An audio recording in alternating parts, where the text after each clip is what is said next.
ஆதி பாரதி சீரியலில் இப்போ ஒரு சூப்பரான அட்டகாசமான ப்ரோமோ வந்திருக்கு. அதுக்கு முன்னாடி வீடியோ பிடிச்சிருக்கு, நான் லைக் பண்ணிட்டு பார்த்து சப்போர்ட் பண்ணுங்கள்.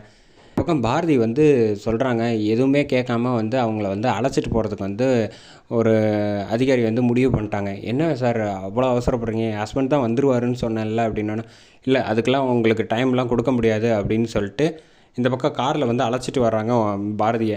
என்னை எங்கே சார் அழைச்சிட்டு போகிறீங்க அப்படின்னு சொல்கிறேன். பேசாமல் வாமா, நான் சொன்னால் கேட்க மாட்டீங்களோ? இல்லை சார், என் ஹஸ்பண்டுக்கிட்ட நான் ஒரு தடவை ஃபோன் பேசிக்கிறேன், நீங்கள் வேறு எங்கேயோ அழைச்சிட்டு போகிற மாதிரி இருக்குது அப்படின்னா, அதெல்லாம் எங்கேயும் கிடையாது அப்படின்னு சொன்னோன்னா, இல்லை நான் பேசி ஆகணும் அப்படின்னு பாரதி வந்து காரை நிப்பாட்ட சொல்கிறாங்க. கையில் ஒரு பொருளை வச்சு டுமில் டுமில் பொருளை வச்சு காட்டுறாங்க. காட்டினோன்னா பாரதி வந்து பயந்துடுறாங்க. என்ன சார் இப்படிலாம் வந்து பண்ணுறீங்க? அப்புறம் என்னம்மா, நான் தான் பேசாமல் உங்களை அழைச்சிட்டு போகிறேன், வந்துகிட்டு இருக்கீங்கங்கிறேன், நீங்கள் கேட்காம வந்து சண்டை போட்டுக்கிட்டு இருக்கீங்க, கொஞ்சம் நேரம் அமைதியாக வாங்க, உங்களை வந்து நான் உங்கள் ஹஸ்பண்டுக்கிட்டேயே கொண்டு போய் விட்டுருவோம், அதுக்கு அடுத்தது என்ன பார்த்துக்கோங்க அப்படின்னு சொல்லிடுறாங்க. உடனே ஒரு இடத்துல மரத்துக்கிட்ட வந்து காரை வந்து டப்புன்னு நிப்பாட்டிடுறாங்க. நிப்பாட்டினதுக்கப்புறம் காரை வந்து இங்கே தான் நிற்கிறாங்க பாருங்கள், எதுவாக இருந்தாலும் இவர் தான் டீட்டெயில்ஸ் எல்லாத்தையும் கேட்டுக்கணும், அதுக்கு அடுத்தது அவர் தான் உங்களை ஃபாலோ பண்ணுவாங்க அப்படின்னு சொல்லிட்டு கார்லேருந்து கிளம்பி போயிடுறாங்க. பாரதிக்கா ஒன்றுமே புரியாமல் குழப்பமாக இருக்காங்க. இந்த பக்கம் பின்னாடி திரும்பிகிட்டு இருக்கா காக்கி சட்டையில் ஒருத்தர் வந்து நின்றுட்டு இருக்காப்புல.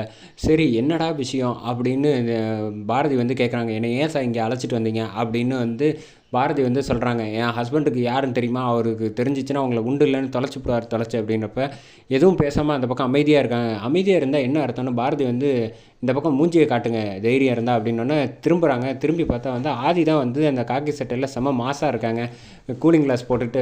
பாரதி வந்து பார்த்துட்டு என்ன ஆதி இப்படி பண்ணிட்டீங்க அப்படின்னு ஆதியை போட்டு வந்து அடின்னு அடிக்கிறாங்க. செல்லமாக செம்ம க்யூட்டாக இருந்துச்சுன்னு சொல்கிறாங்க. இல்லை பாரதி, உங்களுக்கு ஒரு சர்ப்ரைஸ் பண்ணலாம் அப்படின்ட்டு தான் நான் எவ்வளோ பதட்டப்பட்டுட்டேன் தெரியுமா இங்கே கார்லேருந்து இங்கே வர்றதுக்குள்ளே.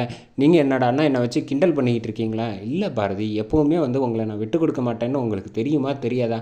அதெல்லாம் தெரியும், சும்மா உங்களை வந்து இந்த கோவத்துலேயே நீங்கள் வந்து க்யூட்டாக அழகாக இருக்கீங்கல்ல, அதுக்காக தான் பண்ணேன் அப்படின்னு சொன்னோன்னே, சரி சரி வாங்க வீட்டுக்கு போகலாம் அப்படின்னு சொல்கிறாங்க. அதோட இந்த ப்ரோமோ வந்து சூப்பராக முடிக்கிறாங்க.